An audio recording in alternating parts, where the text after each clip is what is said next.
في محادثات وايد بين الشراي وشريكي، محادثات تبين لك ان هذا الشخص ذكي مو بغير مدرك، ما شاء الله ما شاء الله ذكي، الله يحفظه جد، هو انسان يعني طبيعي عادي يسولف ويتكلم عن البزنس، شنو يعني الله يشفيه يده فيها اعاقه بسيطه، يعني هو صار الشخص غير مدرك؟ لا لا لا كذي اللي مبين معانا ان هذا استغلال لحالته الطبيه، وعلى فكره الولد في مغسله باسمه قبل ما يشتري محلنا بسنتين عنده مغسله ولليوم شغاله، لحظه على طاري انه هو يسوي كل شيء حق ولده، تدرون ان ولده يسوق سياره؟ الشراي يسوق سياره ايه؟ عاد كيفك انا بقط لك قطات شي وضيفها على القصه واضحك اكثر. طيب يا عبد الله الحكمه وين والدرس وين؟ تسألون عن القضيه للحين ماشيه.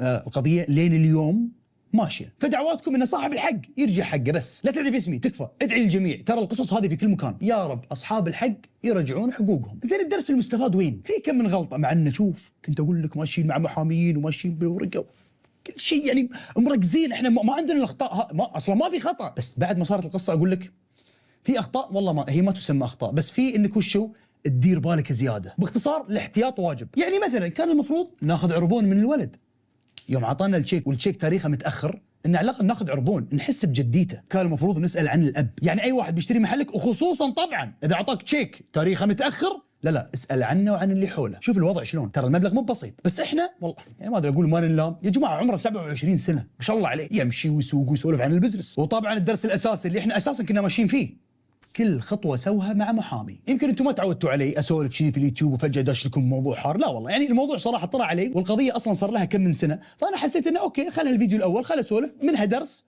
ومنها قصه غريبه، وانا ادري انه ولله الحمد في ثقه كبيره اصلا بيني وبين المتابعين وبين اهلي وبين ربعي، ويعرفون شخصيه عبد الله ومبدا عبد الله، وادري انه في قصص تنقال، يعني مثل هالقصه الله يعلم الاب شنو قاعد يقول في ظهرنا في المجالس ان احنا نصابين، وغيره اصلا شنو قالوا عنا، وخاطري احلف والله العظيم ما نصبت على حد في حياتي، والله العظيم ما قصدت اني اضر حد في حياتي، لانه ممكن حزات تضر حد وانت ما تدري شيء، ان جد ما تدري. لا تحرمونا من كومنتاتكم الحلوه ومن دعمكم الطيب واللايك والسبسكرايب والحركات الحلوه هذه، ها، واعطوني تحت افكار ايش تبون كمقاطع يعني نسويها مع بعض. خاطري اختم هالمقطع بختمتي اللي كنت اختمها في بدايتي في السناب شات. سلام.